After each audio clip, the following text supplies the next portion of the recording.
Mempertimbangkan sumber informasi adalah langkah penting dalam proses penelitian dan pengambilan keputusan. Sumber informasi yang digunakan haruslah kredibel, relevan, dan dapat diandalkan agar data yang diperoleh valid dan sesuai dengan tujuan penelitian. Mengabaikan pentingnya evaluasi sumber informasi dapat menyebabkan kesimpulan yang salah dan bias dalam analisis. Berikut ini adalah beberapa aspek penting yang perlu dipertimbangkan saat memilih dan mengevaluasi sumber informasi.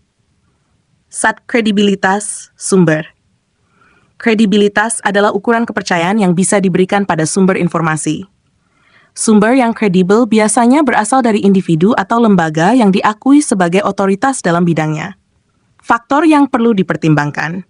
Penulis atau lembaga, apakah penulis atau lembaga yang menghasilkan informasi dikenal sebagai ahli dalam bidang tersebut? Apakah mereka memiliki kualifikasi yang sesuai? Reputasi. Apakah sumber tersebut berasal dari jurnal akademik yang diulas oleh rekan sejawat, laporan dari organisasi pemerintah, atau lembaga riset yang terkenal? Riwayat kredibilitas. Apakah sumber tersebut dikenal karena menghasilkan informasi yang akurat dan terpercaya? Jika sumber sebelumnya diketahui mengeluarkan informasi yang salah atau bias, mungkin tidak dapat diandalkan. Contoh, artikel jurnal ilmiah yang telah diulas oleh pakar di bidangnya lebih kredibel dibandingkan artikel blog yang ditulis oleh individu tanpa keahlian atau kualifikasi yang relevan. 2. Relevansi informasi. Informasi yang dipilih harus relevan dengan topik atau pertanyaan penelitian. Informasi yang tidak relevan, meskipun kredibel, tidak memberikan nilai yang berarti untuk menjawab pertanyaan penelitian. Faktor yang perlu dipertimbangkan. Kesesuaian dengan pertanyaan penelitian. Apakah informasi ini secara langsung berkaitan dengan masalah atau topik yang sedang dibahas? Ruang lingkup dan fokus. Apakah informasi mencakup aspek-aspek penting yang terkait dengan penelitian atau pengambilan keputusan? Contoh, jika Anda meneliti dampak perubahan iklim terhadap tanaman pertanian, artikel tentang teknologi pertanian mungkin relevan, tetapi artikel tentang sejarah pertanian kuno mungkin tidak relevan. Ketiga, keterkinian informasi.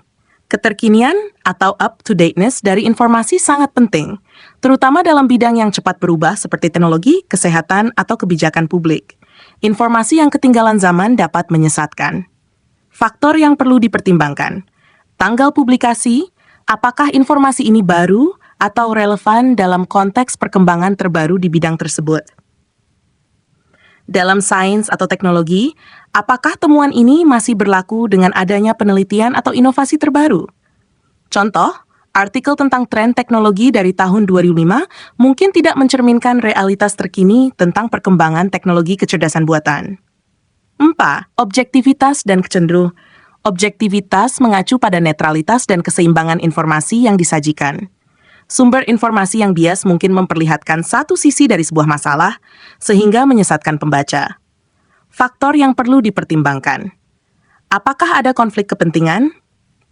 Apakah penulis atau lembaga memiliki kepentingan tertentu yang dapat mempengaruhi objektivitas informasi? Sudut pandang yang seimbang. Apakah sumber menyajikan sudut pandang yang berbeda atau hanya mempromosikan satu perspektif?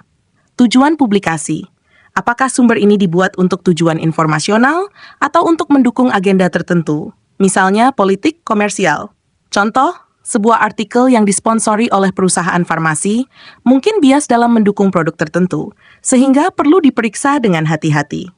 5. Akurasi dan verifikasi. Akurasi berarti informasi tersebut didukung oleh bukti atau data yang valid dan diverifikasi. Informasi yang akurat biasanya mencantumkan referensi, data empiris, atau analisis statistik. Faktor yang perlu dipertimbangkan. Referensi yang dapat dilacak. Apakah sumber informasi menyebutkan referensi atau data yang digunakan untuk mendukung klaim mereka? Konsistensi dengan sumber lain. Apakah informasi ini sejalan dengan temuan dari sumber lain yang kredibel? Metodologi yang tepat. Apakah penelitian atau analisis dilakukan dengan metodologi yang kuat dan transparan? Contoh, sebuah studi ilmiah yang mempublikasikan metodologi percobaan dan data hasil lebih dapat dipercaya dibandingkan dengan opini tanpa dukungan bukti.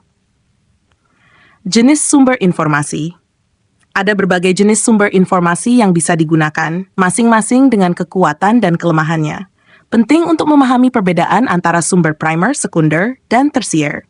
Sumber primer, data asli atau laporan langsung dari eksperimen atau penelitian, misalnya jurnal ilmiah, wawancara langsung, data survei. Sumber sekunder, interpretasi atau analisis dari sumber primer, misalnya artikel ulasan, buku yang merangkum penelitian. Sumber tersier, sumber yang mengkompilasi informasi dari sumber sekunder, misalnya ensiklopedia database. Contoh, jika Anda meneliti dampak iklim terhadap populasi hewan tertentu, laporan lapangan langsung akan dianggap sebagai sumber primer.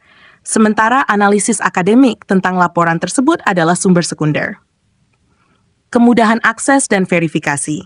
Dalam era digital, kemudahan mengakses informasi menjadi lebih baik, tetapi aksesibilitas juga perlu diiringi dengan kemampuan untuk memverifikasi keaslian dan keakuratan informasi. Faktor yang perlu dipertimbangkan. Aksesibilitas data. Apakah data atau informasi dapat diverifikasi atau dilihat oleh publik? Apakah ada cara untuk memeriksa sumber asli dari informasi tersebut? Ketersediaan publik. Beberapa penelitian mungkin hanya tersedia bagi orang yang terdaftar di institusi tertentu, sehingga publik perlu berhati-hati dengan apa yang dapat diakses secara bebas. Contoh, sebuah laporan yang hanya mengutip penelitian tanpa referensi yang dapat diverifikasi mungkin kurang dapat diandalkan daripada yang menyediakan akses ke data atau jurnal terkait. 8. Contoh evaluasi sumber informasi. Topik, vaksin COVID-19 dan efek samping. Sumber yang dapat dipertimbangkan. Laporan dari Organisasi Kesehatan Dunia. Kredibel, terkini, dan didukung data empiris. Artikel di jurnal medis yang diulas oleh rekan sejawat. Akurat, kredibel, dan relevan. Artikel blog pribadi tanpa referensi ilmiah. Kemungkinan tidak kredibel, bias, dan mungkin tidak akurat. Zeman kesimpulan. Mempertimbangkan sumber informasi secara hati-hati sangat penting untuk menghasilkan kesimpulan yang valid dan keputusan yang berbasis bukti. Dengan mengevaluasi kredibilitas, relevansi, akurasi, objektivitas, dan keterkinian sumber, serta membandingkannya dengan berbagai perspektif, peneliti dan pembaca dapat memastikan bahwa informasi yang mereka gunakan berkualitas tinggi dan dapat diandalkan. Demikian, semoga bermanfaat.